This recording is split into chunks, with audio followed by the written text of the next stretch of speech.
ഇടയപ്പാറ. വളരെ പാവപ്പെട്ട വൃദ്ധനായ ഒരു ഇടയനായിരുന്നു ശങ്കരൻ. വളരെയധികം വൃദ്ധനായിരുന്നത് കൊണ്ട് ഒരിക്കൽ അനുസരിച്ചിരുന്നത് പോലെ അയാളുടെ അവയവങ്ങൾ അയാളെ ഇപ്പോൾ അനുസരിച്ചില്ല. നീണ്ടുമെലിഞ്ഞ അയാളുടെ ശരീരം ഒരു യാചകന്റേതു പോലെയായിരുന്നു. വികൃതവും ചുക്കിച്ചുളിഞ്ഞതുമായ അയാളുടെ മുഖം ഒരു രോഗിയുടെ ഭാവമാണ് അയാൾക്ക് നൽകിയിരുന്നത്.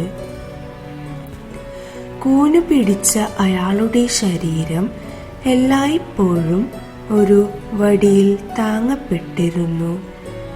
വാർദ്ധക്യം അയാളുടെ ഇരുകാലുകളിലും അല്പം മുടന്തും ഏൽപ്പിച്ചിരുന്നു. നടക്കുമ്പോൾ അയാളുടെ സന്ധികൾ വല്ലാതെ വേദനിച്ചിരുന്നു. പക്ഷേ ജീവിതം നയിച്ചു പോകുന്നതിന് മറ്റ് യാതൊരു മാർഗവും ഇല്ലാതിരുന്നത് കൊണ്ട് കന്നുകാലികളെ പോറ്റുന്നതിനു വേണ്ടി എല്ലാ കഷ്ടപ്പാടുകളും സഹിച്ച് മൈതാനങ്ങളിലൂടെയും പുൽപ്പരവതാനികളിലൂടെയും അയാൾ വേച്ച് നടന്നു. അയാളുടെ വാർദ്ധക്യത്തെയും ക്ഷീണത്തെയും വളരെ നന്നായി അറിയുന്നു എന്നതുപോലെ കന്നുകാലികൾ യാതൊരു കുഴപ്പങ്ങളും അയാൾക്ക് ഉണ്ടാക്കിയിരുന്നില്ല. പലപ്പോഴും അഗാധമായ വേദന ദേഹമാസകലം ഇഴഞ്ഞുകയറി അയാൾ തറയിൽ വീഴുകയും അതിൽ നിന്നും മുക്തമാകുന്നതുവരെ അവിടെ തന്നെ കിടക്കുകയും ചെയ്തിരുന്നു. അത്തരം സന്ദർഭങ്ങളിൽ അയാൾ വീണ്ടും സുഖം പ്രാപിക്കുന്നതുവരെ അയാളുടെ കന്നുകാലികൾ അവിടെ കാത്തിരിക്കുമായിരുന്നു. ചിലപ്പോൾ അത്തരമൊരു അവസ്ഥ 1-2 മണിക്കൂറുകൾ നീളുമായിരുന്നു. അപ്പോൾ പോലും അയാളുടെ കാലികൾ അലഞ്ഞു നടന്നോ അയാളിൽ നിന്നും വേറിട്ടു പോയോ യാതൊരു പ്രശ്നങ്ങളും ഉണ്ടാക്കിയിരുന്നില്ല. തിരികെ സ്വർഗത്തിലേക്ക് വിളിക്കുവാൻ ശങ്കരൻ ദൈവത്തോട് പ്രാർത്ഥിക്കുക പതിവായിരുന്നു. ദൈവം ഒരിക്കലും അയാൾ ആവശ്യപ്പെടുന്നതിന് ചെവി കൊടുക്കാറില്ല എന്ന് അയാൾ മനസ്സിൽ പരിഭവം പറയുക പോലെ ചെയ്യുമായിരുന്നു.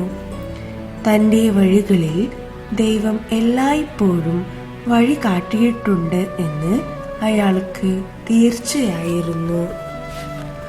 ഒരു നാൾ ശങ്കരൻ കടൽ തീരത്ത് അയാളുടെ കാലികളെ മേയ്ക്കുകയായിരുന്നു. പെട്ടെന്ന് അതിയായി മഴ പെയ്യാൻ തുടങ്ങി. മഴത്തുള്ളികളിൽ നിന്നും രക്ഷപ്പെടുന്നതിനു വേണ്ടി ഒരു അഭയസ്ഥാനം ഉണ്ടോ എന്നറിയാൻ അയാൾ ചുറ്റും നോക്കി. എന്നാൽ അഭയം തേടാൻ അനുയോജ്യമായ ഒരു സ്ഥലവും അയാൾക്ക് കാണുവാൻ കഴിഞ്ഞില്ല.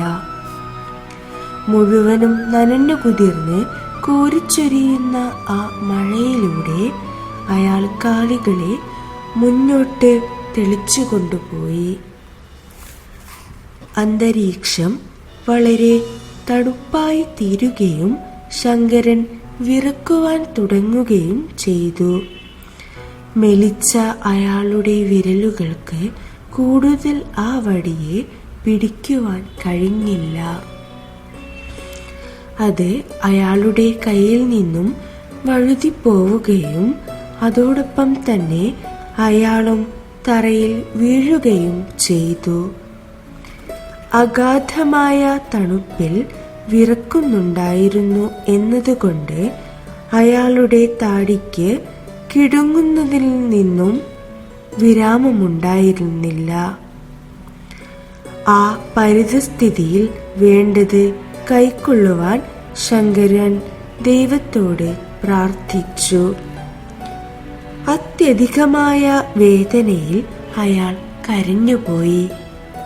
പക്ഷേ ഒരു ഞരക്കമല്ലാതെ മറ്റൊരു ശബ്ദവും അയാളിൽ നിന്നും പുറത്തേക്ക് വന്നില്ല. പെട്ടെന്ന് അത്യുഗ്രമായ ഇടിവെട്ടുവാൻ തുടങ്ങി. ഇപ്രാവശ്യം കന്നുകാലികൾ എല്ലാ ദിശകളിലേക്കുമായി പിരിഞ്ഞോടുകയും തട്ടിമറിയുകയുമൊക്കെ ചെയ്തു. ശങ്കരൻ അവിടെ ഒറ്റക്കായി. ലൗകികമായ എല്ലാ വേദനകളിൽ നിന്നും മുക്തനാകുന്നതിനു വേണ്ടി അയാൾ തിരികെ വിളിക്കുവാൻ ശങ്കരൻ ദൈവത്തോടെ പ്രാർത്ഥിച്ചു.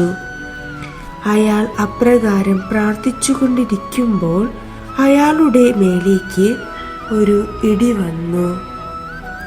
ശങ്കരൻ കിടക്കുകയായിരുന്ന അതേ സ്ഥാനത്ത് ഒരു പാറ പ്രത്യക്ഷപ്പെട്ടു. ജനങ്ങൾ ആ പാറയെ ഇടയപ്പാറ എന്ന് വിളിക്കുന്നു. ശുഭം.